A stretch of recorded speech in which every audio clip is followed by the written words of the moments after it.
Hey, are you a business owner, entrepreneur, or professional? If so, we want you to apply to be a featured guest on our show. My name is Adam Torres, and I host the Mission Matters series of podcasts. I've recorded over 3,000 episodes, and we are just getting started. How do you know if you'd be a good guest to be on the show? Well, only one way to find out, and that's to apply, but I'm going to let you in on a little secret.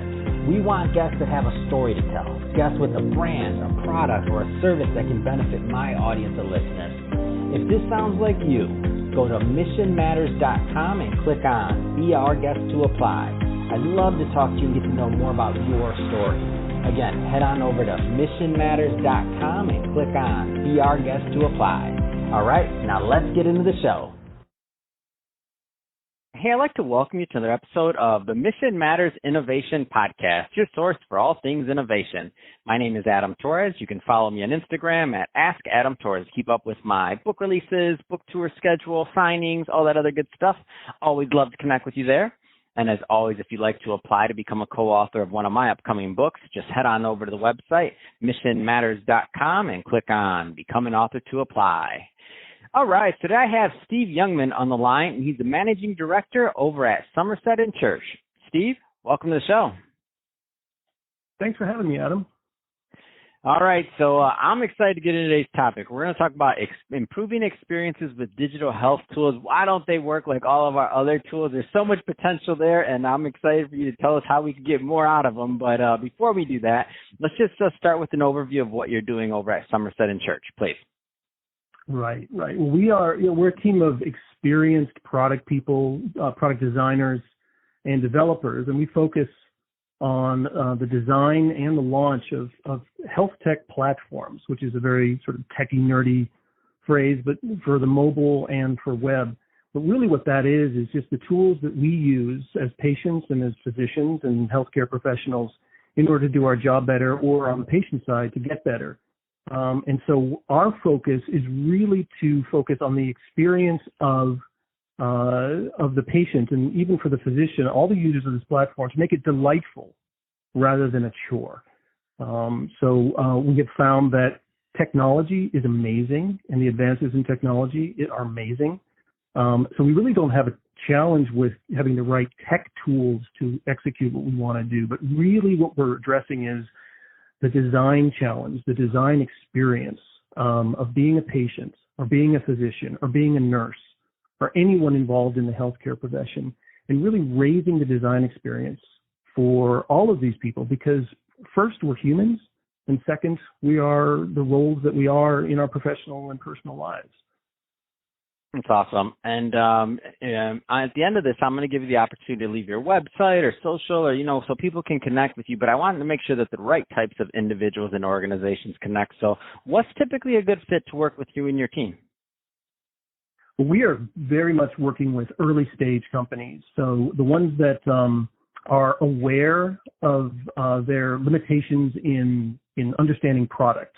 And that's not every company. There are a lot of companies out there that understand what product they want to build, and then they go ahead and build it. But for the companies that have an idea and they have a problem that they want to solve, but they're not quite sure what the solution is, we can help them with our experience to identify specifically what that problem is, and then design to solve that problem rather than treat maybe just the symptoms of the problem, which doesn't particularly help in the end game. All right, let's go further into today's topic. So, improving experiences with digital health tools. I know we kind of touched on it in what you're doing over at Somerset & Church, but let's go further. So, what can we do better? Why don't these things work like they should? Give us the secret.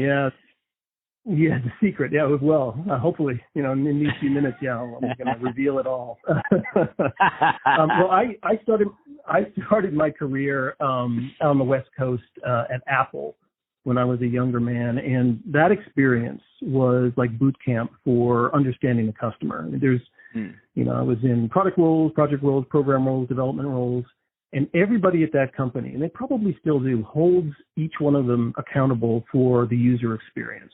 So everybody at the company knew what it took to develop an experience for the user. And everybody could call call it, when things were being compromised. So there wasn't a better training ground for me to just sort of get built into my DNA what the user deserves. And I think Apple have carried that standard very well over the decades. And after that, I went to companies like Bose, which is consumer high experience, and then a series of startups, which I found myself in health tech. And what I discovered is, as I said before, the technology is improving in leaps and bounds with machine learning, with the collection of data, and et cetera. But the experience of accessing that data and taking action on that data, just quite frankly, it just sucks. And we focus on making it suck less, to be quite blunt about it. So where we are focused right now is on digital therapeutics. So with the unfortunate rise of this pandemic, people are being asked to take more responsibility for their care at home, virtually, remotely, and physicians are, having to adapt to a different model where they are sitting in an office and doing telehealth calls. And so the rise and importance of the tools where we track things ourselves and share them with our doctors, wear devices and share that data with our doctors, is on the rise. And you can see the investment dollars are pouring into all of these different platforms. So what we're focused on is making these experiences less transactional and more experiential. So what I mean by transactional is there are apps that are on your phone right now that are absolutely transactional, and they have no reason not to be. Transactional, like a weather app. What's the weather? You open it up, you look at the weather, you close it again. And there's no reason for you to linger in that app. You're not going to spend, hours scrolling like you would on Twitter.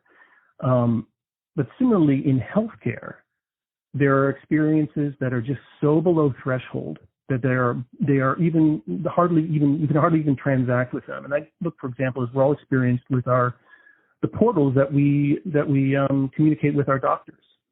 We go there, we try to figure out when our next appointment is, how to talk to the doctor, how to make how to figure out what our prescriptions are, and it's just so difficult to use. And so you leave frustrated with incomplete tasks and you end up picking up the phone and burning time doing that. So the bar is extremely low right now on those kinds of examples. Where we're focused is getting patients to move from being indifferent about their experience using these mobile apps or these web portals and to be more proactive about their health. And that comes with just good design. So the design that we all, I don't say enjoy, but are aware of in the consumer side, that brings us back, it makes us persist, it's just completely absent in our health tech apps. And so if you have, heart problems, there are apps that'll say, if you're having a heart attack, open up this app and do something with it. Well, that's not the problem.